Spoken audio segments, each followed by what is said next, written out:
Olá, o meu nome é Gabriela Costa e sejam bem-vindos a mais um episódio na Farmácia da Mente. Neste episódio vamos falar sobre a terapia afirmativa e para nos ajudar a compreender melhor este assunto, temos connosco o psicólogo Hugo Ricardo. Olá, boa tarde. A probabilidade do Hugo estar aqui era, sei lá, zero.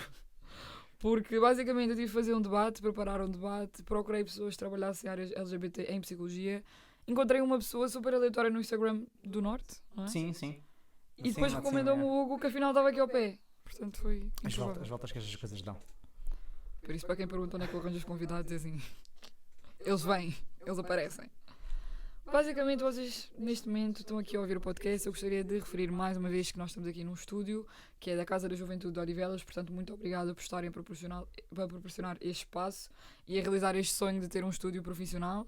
Agradecer também às pessoas que estão a ouvir o podcast, tanto nas plataformas como no YouTube. Vocês agora podem sim ver e ouvir no YouTube, não se esqueçam. Todas as pessoas que pediram para o videocast agora temos, portanto vocês vão lá ver. E falando agora mais do Hugo, que vai falar connosco hoje, ele é formado em Psicologia pelo ISCTE, pós-graduado em Sexologia Educacional pela Sociedade Portuguesa de Sexologia Clínica e formando da pós-graduação em Psicoterapia. Neste momento encontra-se a trabalhar em contexto escolar, numa escola profissional, em contexto clínico e colabora externamente com o Serviço de Apoio Psicológico da ILUGA Portugal, que é a intervenção lésbica, gay, bissexual, trans e intersexo. Portanto, é uma pessoa que tem um currículo bonito, eu gosto. Obrigado. Admiro, parabéns. Obrigado. Eu assim vejo pós-graduação, vejo graduação, vejo tá, e eu assim, ok. Só títulos e cursos e diplomas. E depois eu penso os anos que leva. Não, sabes, isto na minha área nunca para. Isto vai até à reforma. E é se não for pós-reforma.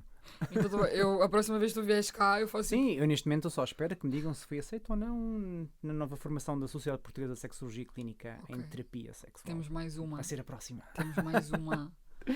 Ok, portanto, vamos falar sobre terapia afirmativa. E eu acredito que muita gente não sabe o que é isto, porque eu não sabia também. Eu acho que não é muito comum de falar Não, sobre. de facto não é. Não, de facto não é. E nós somos poucas pessoas, psicólogas, a trabalhar nesta área, efetivamente. Ainda menos com formação na área, porque é uma formação que faz à procura. Ela não é, a oferta não está presente nas universidades. Okay. Ela não é um anúncio pop-up que vem tipo façam. Não, todo. A menos já sigas conteúdo queer e conteúdo de psicologia. Talvez. Ok, portanto, o que é a terapia afirmativa? Eu não fiz muita pesquisa, não te vou mentir, porque eu queria mesmo a tua resposta e a tua perspectiva sobre isto. É assim, a terapia afirmativa é um tipo de terapia que, é assim, também não tentando criar aqui uma aula de história, isto vem ali de alguns dos anos 80, sim, pelo psicólogo Alan Mallion, ou lá como é que ele se chama, eu sou péssima a dizer certos tipos de nomes em inglês, que se referiu à terapia afirmativa num artigo publicado. Basicamente, a terapia afirmativa trata-se, acima de tudo, de um conjunto de conhecimentos científicos da área da psicologia, acima de tudo, que tem como principal objetivo, de certa forma, desafiar a visão mais tradicional de que existe uma orientação sexual e uma entidade de género hegemónica, que seria a pessoas cisgénero e pessoas heterossexuais também. E algo muito importante desta terapia, mas primeiro temos que ter em consideração que este tipo de terapia não existe de forma independente da psicoterapia em si, ou seja, uma pessoa psicóloga pode vir de cognitivo-comportamental, pode vir da psicanálise, pode vir da terapia focada no cliente, focada nas emoções, por aí fora, e ao mesmo tempo ser uma pessoa técnica afirmativa e aplicar a terapia afirmativa, que estas coisas acabam sempre por estar interligadas. Okay, é como se fosse um plus, tipo, tens uma formação específica e podes acrescentar. Sim, porque há aqui, porque isto também acaba por haver aqui um certo paradigma associado, não é? E esta abordagem, aquilo que isto também, uma das coisas que esta terapia vem aqui acrescentar às restantes, é esta ideia de que a homofobia é que é o verdadeiro problema. Ou seja, até cerca de 1973, sim, salvo erro. Ele disse que não vinha com aulas de história. American Psychiatrists Association retirou a homossexualidade do seu livro de doenças mentais, que é o DSM. Não sei se conhecem, mas pronto, é um livro onde estão todos diagnosticados as doenças mentais. E o que é que aconteceu? Há aqui uma mudança de paradigma no qual também é importante enquadrarmos a terapia afirmativa, que é esta ideia de que anteriormente nós patologizávamos a orientação sexual, ou seja, o que dizíamos que estava de errado na pessoa seria a sua orientação sexual. Na verdade, aquilo que acontece e que nós reconhecemos é que o problema está no preconceito que é sistémico, que está enraizado já na nossa sociedade, ou seja, não é a entidade sexual da pessoa em si, mas sim o preconceito que existe na sociedade que faz com que a pessoa sofra em N contextos. Pronto, e acima de tudo a terapia afirmativa vem trabalhar sobre estas questões. Ou seja, é dar a liberdade às pessoas sem quem são e dizer que é algo normal. E não julgar e criticar, de uma maneira muito geral, dizendo. Sim, e acima de tudo, o trabalho que se faz na terapia afirmativa, porque assim, a terapia afirmativa pode estar presente de duas maneiras, de certa forma. Eu posso aplicar recorrendo, por exemplo, eu venho da terapia cognitivo-comportamental, recorrendo aos métodos mais tradicionais da CBT, Cognitive Behavior Therapy, eu posso e vou trabalhar a nível da reestruturação de crenças que estão enraizadas na pessoa em si, que promovem e que estão a manter uma certa homofobia internalizada, por assim dizer, para alterar este padrão de pensamento, de certa forma. Isto é fazer terapia afirmativa. Ok, isso seria na prática? Sim, exatamente. Seria literalmente isso? Sim. Okay. Mas ao mesmo tempo, a terapia afirmativa também ajuda, de certo modo, a olhar para as pessoas num ponto de vista mais interseccional, no sentido em que, por exemplo, eu estou com uma pessoa que me pede uma primeira sessão e me diz que quer trabalhar com questões de ansiedade. E eu sei à partida que a ansiedade por trás da ansiedade há uma história de vida diferente se eu estou perante uma pessoa queer, por exemplo, um homem gay, em comparação com um homem heterossexual. Não são ansiedades iguais. A ansiedade não vai ter o mesmo significado e as experiências também vão estar condicionadas de uma maneira diferente, porque esta pessoa está a ser alvo e tem sido alvo ao longo do seu crescimento da homofobia que existe na sociedade, seja de forma mais direta ou indireta. Ok, tenho uma pergunta para te fazer que não está no guião, fora assim, porque me surgiu, que é, vocês como psicólogos têm um certo código de ética e moral para seguir, certo? Sim. E sem ser até o período em que era considerada uma doença a homossexualidade ou escolhas sexuais diferentes, sim. Existe uma intervenção de, por exemplo, tu seres um psicólogo e julgares a outra pessoa e mudares a terapia. Não estou a fazer bem a pergunta. Mudar a terapia em que sentido? Desculpa, vou voltar à pergunta. A pergunta que eu ia te fazer era a seguinte: tu, como psicólogo, tens um código de ética e moral a seguir, certo? Sim. Portanto, a partir do momento em que tu recebes uma pessoa que seja lésbica ou gay ou que tenha uma orientação sexual diversa, tu não tens uma obrigação de ser neutro nesse sentido.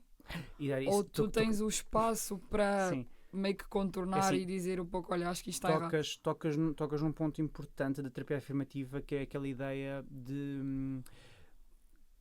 da neutralidade da pessoa terapeuta. A questão é que, à luz da terapia afirmativa, esta neutralidade pode não fazer tão bem quanto isso, no sentido em que nós estamos a falar de pessoas que têm um historial muito grande de opressão.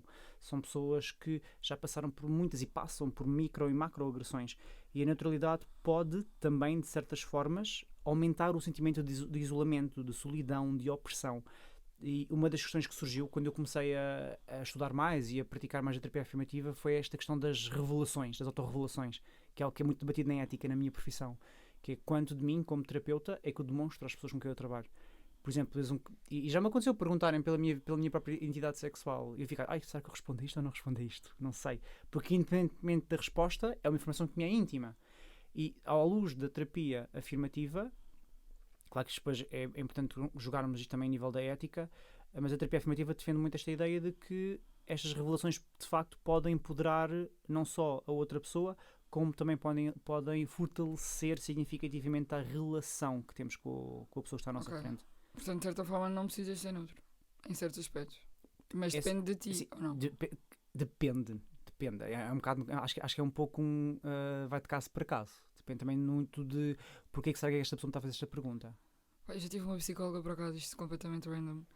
E eu sempre fiquei na dúvida se ela era casada ou não. Eu nunca perguntei. Eu não ia chegar lá, a senhora é casada? Tipo, eu vou podia perguntar, mas talvez a tua psicóloga te devolvesse a pergunta, algo eu do acho género. Que talvez ela nem falasse sobre. De que forma é que é importante para si saber se eu sou casado ou não? Eu sim, curiosidade, senhor. Eu estou aqui na terapia, mas eu estou a pensar se a senhora tem filhos. Estas perguntas mais íntimas podem ter uma função no processo. No próprio processo da pessoa. Ok, tipo, estou mais confortável, depende. Sim, lá está. Depende muito de caso para caso e de pessoa para pessoa. Ok. Mas pode de facto fazer sentido, à luz da terapia afirmativa, fazer este tipo de autorrevelações. Faria sentido. Ok. Fiquei esclarecida sobre. Não sabia, não tinha essa noção. Sempre quis fazer essa pergunta. Aqueles momentos. Agora, a pergunta é: Isto parece que vou fazer um questionário agora. Sim. A pergunta é, lança luz. Sim. Não, estou a brincar. Aquela- A minha dúvida... A dúvida não. Não sei o que é que se passa. Calma, volta, corta tudo. Quero saber Sim. se a terapia afirmativa é apenas para questões de sexualidade ou se abrange outras áreas. Uhum. É assim, se nós sermos terapeutas afirmativos, nós vamos além da sexualidade. Ela vai estar sempre presente, não é? Porque ao fim e ao cabo a terapia afirmativa é especificamente para trabalhar questões de género com pessoas da comunidade queer. Portanto, a sexualidade vai estar sempre presente. Mas isto também acontece na sociedade. A sexualidade, mesmo que nós não estejamos muito conscientes disso, a nossa sexualidade está constantemente presente. Porque nós faz parte do eu. Por onde quer que eu vá, a minha sexualidade vai comigo. Quanto muito não seja através, por exemplo, da minha expressão de género. E aqui a ideia é que quando nós trabalhamos isto, à luz da terapia afirmativa, foi aquilo que eu há pouco estava a dizer. Eu posso trabalhar, se a pessoa vem comigo com um problema significativo associado a uma homofobia internalizada, então eu vou recorrer à terapia que eu exerço para procurar reestruturar estas crenças, estes esquemas de pensamento e estes esquemas de crenças que são disfuncionais, que estão a alimentar esta homofobia internalizada, logo a trazer mais sofrimento devido à homofobia que existe na sociedade, que de certa forma se entranhou no eu desta pessoa. Mas por outro lado, eu posso não estar ativamente a trabalhar estas questões, mais de crenças, por assim dizer, ou até mesmo, por exemplo, a ajudar alguém a fazer um coming out, vamos supor, mas pegando aquele exemplo que eu dei há pouco, da pessoa com ansiedade que me surge, eu sei que tenho uma pessoa queer à minha frente que tem ansiedade. Eu vou olhar para aquela pessoa de uma perspectiva interseccional. E ao fazer isto, e ao ter em consideração que eu tenho consciência, porque tenho conhecimentos científicos que me explicam o que é que significa para esta pessoa com ansiedade também ser-se queer e qual é que é o impacto que a sua identidade sexual tem nesta ansiedade, eu já estou a ter uma postura afirmativa. Ok, mas a teoria afirmativa, no caso, não... Pronto, temos a questão da sexualidade que acaba por estar sempre envolvida nisto, certo? Sim, sim. Mas existe outra especificidade, por exemplo, a questão religiosa que referiste, acaba por ser ou não? A questão religiosa em que sentido? Em sentido de, por exemplo, da mesma maneira que tu... Isto é uma péssima comparação. Da mesma forma que tu tens um respeito... Sim. Ou tens uma consideração pela pessoa ter uma sexualidade distinta, também tens uma questão pela preferência religiosa dela. É assim, a questão da religião também é algo muito significativo que surge. Péssimo tema. Péssimo tema, desculpa. Não, não, é um tema significativo. Mas porque aí foi uma balança aqui. Porque para muitas pessoas a questão da religião é muito importante. Porque, tentando aqui não cair no erro um pouco de ser preconceituoso contra as religiões, não é isso? Eu acho que nem bem a religião, acho que às vezes é a questão da fé. É, por exemplo, eu ter a liberdade de ser ou não ser religiosa, eu acreditar ou não acreditar no que for. Acho que isto também vai além do... E vai, de facto, mas há aqui uma história que acho que nós não podemos mesmo negligenciar e negar de opressão e de perseguição religiosa contra pessoas queer. Olha, por exemplo, as casas de conversão que existiam em muitos países e que já houve práticas de conversão sempre com base muito, não só ideológica, mas acima de tudo religiosa.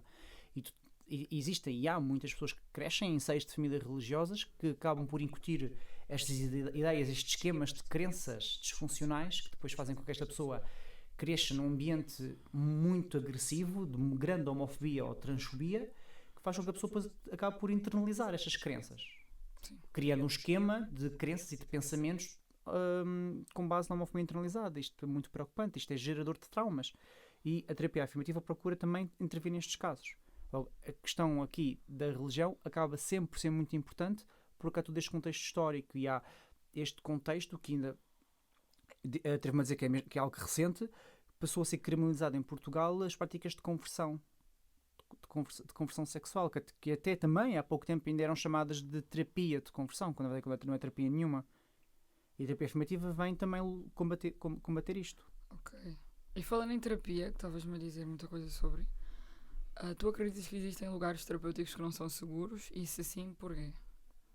Sim, existem, lá está. Se os locais não seguros não existissem, então todos os espaços seriam seguros e nós não precisávamos de falar sobre isso, mas já é necessário, porque os espaços terapêuticos vão muito, agora falando aqui especificamente em terapia, porque os espaços terapêuticos são muito mais do que isso, estão inseridos estão inseridos na sociedade, ou seja, não existem desvinculados da cultura no qual eles se encontram. E esta questão aqui de espaço não seguro, acima de tudo, são feitos por pessoas, não é? Ou seja, se eu estou numa ação de psicoterapia ou de psicologia clínica e eu tenho à minha frente uma pessoa que por eu ser queer acha que eu deva abster-me, ou que olha para mim e eu sinto que estou a ser julgado, eu estou a ser alvo de micro e de macroagressões por parte daquela pessoa. Isto faz com que o lugar não seja seguro. E agora, claro que isto pode acontecer tanto entre pessoas que têm um conjunto de crenças e ativamente são preconceituosas e agem com esta homofobia toda, depois há pessoas que não o fazem por mal, mas são pessoas que não têm conhecimento, ou não têm prática, ou não conhecem pessoas, não têm conhecimento para lidar com, e as fazem mal sem querer. Isto também pode acontecer. Porém, também se tratam de espaços que não são seguros. E como é que nós podemos identificar? Como é que eu, por exemplo, que faço terapia, posso identificar que estou num lugar seguro ou não, ou que não é? Sim. Podes dizer tipo características?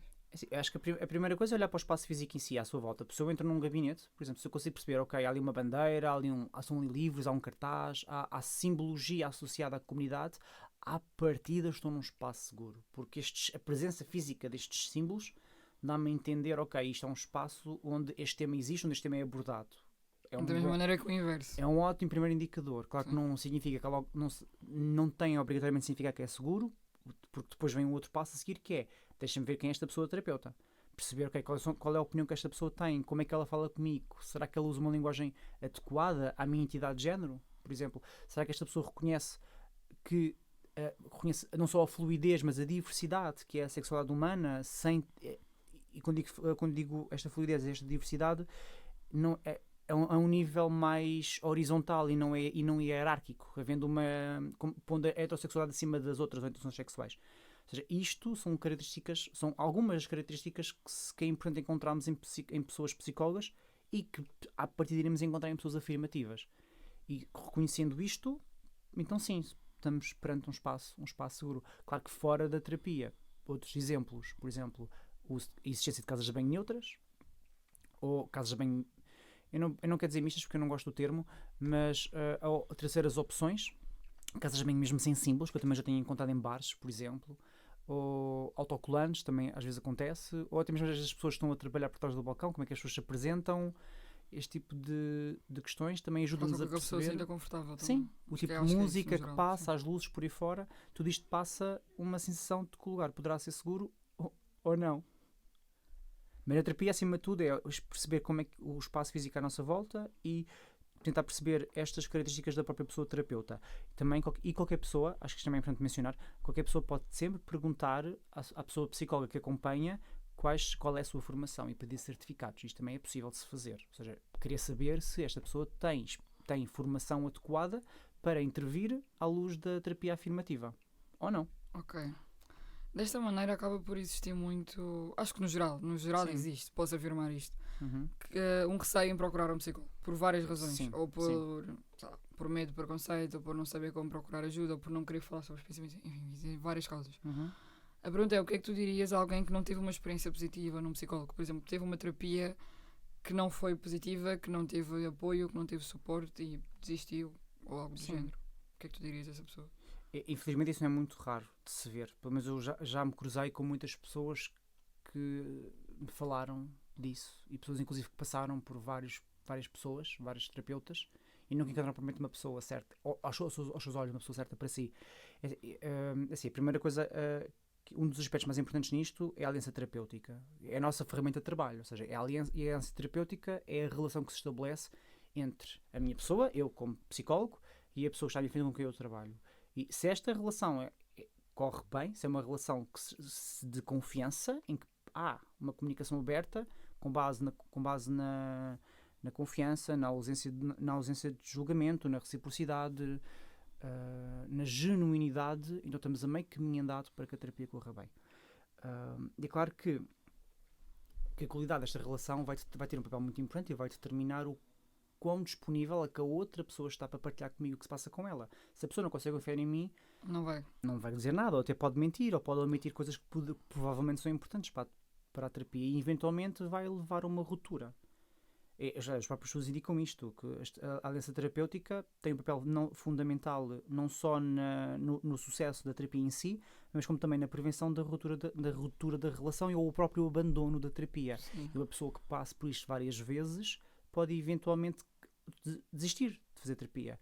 Então estamos a isto, o caso de uma pessoa que já tem por ela própria um esquema de abandono ou de rejeição, ainda podemos estar a fortificar este esquema e estes traumas que estão aqui associados. Acho que passa um bocadinho, na minha opinião, acho que passa mesmo um bocadinho por aí. E claro que e depois é aquela questão, não é? Nós tendemos muito a generalizar estas coisas. É como, por exemplo, aquelas pessoas que, quando são traídas numa relação, de repente já não conseguem, têm muitas dificuldades em voltar a confiar noutra pessoa, porque têm muito medo que isso lhes volte a acontecer. Que é um medo muito válido, considerando o que lhe aconteceu, não é? Deixa sempre marcas numa pessoa. A questão aqui é que, e acho que é preciso às vezes irmos buscar a nossa própria mente e pensarmos nisto com muita força, que é este novo terapeuta não é o terapeuta anterior. E o espaço terapêutico é um espaço para a pessoa. Aliás, não é para o terapeuta, é para a pessoa. É o teu próprio espaço, é a tua terapia, é aquele momento, é teu. É o teu próprio 100% processo. confortável. Sim. A ideia é, se passares por um terapeuta que não foi o ideal para ti, até pode ter sido mais, que às vezes acontece ter-se mais do que uma experiência desagradável. Ainda assim, se para ti faz sentido fazer terapia e sentiste disponível emocionalmente para isto, tenta, há mais terapeutas, nós somos muitos, vai haver alguém que as coisas vão dar certo. É uma questão de procurar ajuda. O que também pode ser feito para reduzir a probabilidade das coisas não darem certo é perguntar, falar com pessoas que conheçam, que também façam terapia, perguntar pela formação que os psicólogos e as psicólogas também têm. Sim, porque existem 300 e tal tipos de terapias diferentes. Sim, nós às vezes só conhecemos uma, ou só conhecemos um psicólogo, e acho que procurar, eu também já tive vários psicólogos, portanto foi até encontrar a terapeuta que eu diria perfeita para mim e essa ligação e aliança que tu dizes. Sim, e isto é como também quando procuramos pessoas com quem nós nos queremos dar, nós procuramos coisas em comum e não é muito raro, por exemplo, pessoas queer procurarem terapeutas que também são queer, ou pessoas brasileiras procurarem terapeutas que também são brasileiros, pessoas racializadas procurarem terapeutas racializados. Isto é muito comum de acontecer, de facto. Porquê? Porque isto há logo ali uma certa familiaridade de, ok, nós somos minoritários e há logo aqui uma empatia que se estabelece em princípio, e isto ajuda a fortalecer logo de início a aliança terapêutica. Sem dúvida. Agora a última pergunta. Sim. Isto é imenso barulho aqui, eu não sei. Espero que vocês não estejam a ouvir isto com este microfone maravilhoso. Eu acho que não devem estar a ouvir, somos só nós. Mas pronto. Obrigada por estares aqui e antes de fazer o agradecimento final mais uma vez. Sim. Estou toda baralhada, estou toda confusa. Este episódio vai ser uma maravilha. A pergunta final é: que conselho é que tu darias a alguém que tem ansiedade? Estamos a falar de forma geral, pessoas queer, de forma geral? De forma geral. De forma geral. É uma pergunta para todos os convidados, portanto, Okay. é de forma geral. Ok, então vamos lá ver o que Podes responder com o teu coração, está tudo o que bem. é que eu diria. É assim, primeiro que tudo, acho que é importante reconhecermos que a ansiedade é uma emoção como qualquer outra e que é saudável nós conseguirmos experienciá-la, ok? Não existe nenhuma emoção positiva nem nenhuma emoção negativa. As emoções ou nos provocam sensações agradáveis ou desagradáveis. Pronto. É a mesma coisa com a ansiedade. E é mesmo saudável que nós consigamos sentir ansiedade em momentos que de facto a justificam. Por exemplo, quando vamos a um primeiro encontro, quando temos um dia de trabalho, quando vamos fazer um exame, coisas que nos deixam mais nervosos ou mais ansiosos. Isso é super ok. A ansiedade torna-se problemática quando falamos dela a um nível mais elevado, que já prejudica a pessoa em vários contextos da sua vida, como por exemplo os ataques de pânico e as crises de ansiedade. É assim, relativamente a isto, algo que eu costumo dizer a pessoas com quem eu trabalho que têm ansiedade é que a nossa mente é muito boa a enganar-nos. Quando nós sentimos muita ansiedade, e a ansiedade é acima de tudo é um sinal que o nosso cérebro envia ao corpo que nós estamos em perigo, é lembrarmos que esse perigo não é real. Esta ansiedade não nos vai fazer nada. O nosso corpo está seguro e ela vai passar. A ansiedade passa sempre. E é muito fácil, especialmente quando estamos a ter uma crise de ansiedade ou então um ataque de pânico, é muito fácil deixarmos-nos levar pela sensação de que parece que o coração vai parar ou parece que eu vou morrer porque eu não consigo respirar. Mas isso é só o corpo a reagir a sensações. Não só sensações. O corpo está seguro e isto vai passar. Acho que é muito importante a pessoa permitir-se dar tempo. claro que é fácil falar, que eu não estou a ter neste momento uma crise de ansiedade. Sim, quando estamos a ter é tipo, ok, fácil. nada vai passar e não vai acabar, mas a verdade é que vai. Mas a verdade é que vai passar. O teu corpo ninguém morre tu estás de pânico seguro. ainda. A ansiedade a nível clínico não é mais do que a mente a ler mal a situação, em vez de sinais ao corpo para reagir perante uma suposta situação de perigo que a mente interpretou como estando a existir, quando na verdade não está. E os sinais que são tão reais, a sensação de perigo é tão realista que parece mesmo que alguma coisa horrível vai acontecer e no caso de ataques de pânico parece mesmo que a pessoa vai morrer. Exato. Mas não vai, o corpo está seguro. A ansiedade passa sempre. Okay? Não é nenhum problema de tensão, não é nenhum problema cardíaco, não é nenhum AVC, nada. Estamos a falar de sensações, sinais que o corpo que a mente envia ao corpo e que o corpo reproduz. Simples. Isto, simples entre aspas. Isto, não é assim isto tão acaba, simples e na acaba por prática. passar. E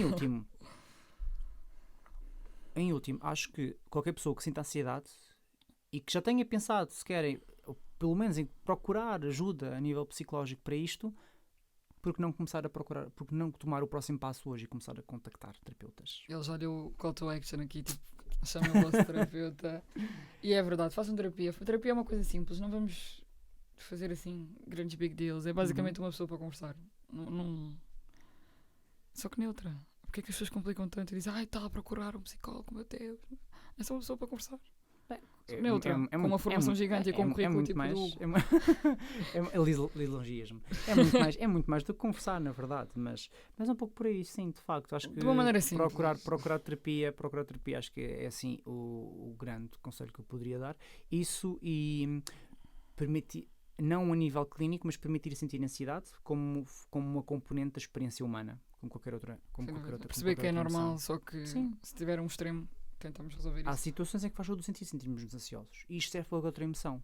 Como, por exemplo, a emoção dos ciúmes, que é uma emoção que nós tendemos a diabolizar bastante, mas também é uma emoção como qualquer outra. Tudo depende dos níveis, do contexto, ou seja, da situação em si, e do que é que fazemos com cada uma das nossas emoções. Mas é saudável conseguirmos experienciar a panóplia de emoções que existem em nós. Sem dúvida, gostei. Ficou poético agora, no fim. Incrível. Só porque isso é a palavra panóplia. Agora vou as pessoas do Google a procurar panóplia. Elas são inteligentes, elas sabem. Elas sabem. Olha, eu agradeço mesmo por teres vindo aqui falar sobre a terapia afirmativa. Eu não conhecia. Eu vi no teu currículo. Eu vejo o currículo do dias, eu vou lá. Eu vejo assim o que é que ela anda a fazer. Estou a brincar. Mas achei interessante, achei que temos que falar sobre isto. Muitas pessoas também não devem conhecer. Eu queria que este episódio seja uma oportunidade para terem um espaço seguro também, para saberem novos tipos de terapia, que é isso que eu tento trazer na Farmácia da Mente. Portanto, muito obrigada mais uma vez. Eu que agradeço o convite. E a todos vocês sigam o Hugo nas redes sociais, @ricardo.psicologia. Tu dás consultas em psicologia, portanto as pessoas podem te chamar para isso também. Sim, e tenho agenda aberta neste momento e eu estou a trabalhar exclusivamente com pessoas da comunidade queer. Ok, portanto, malta, é o Hugo. Apresento-vos.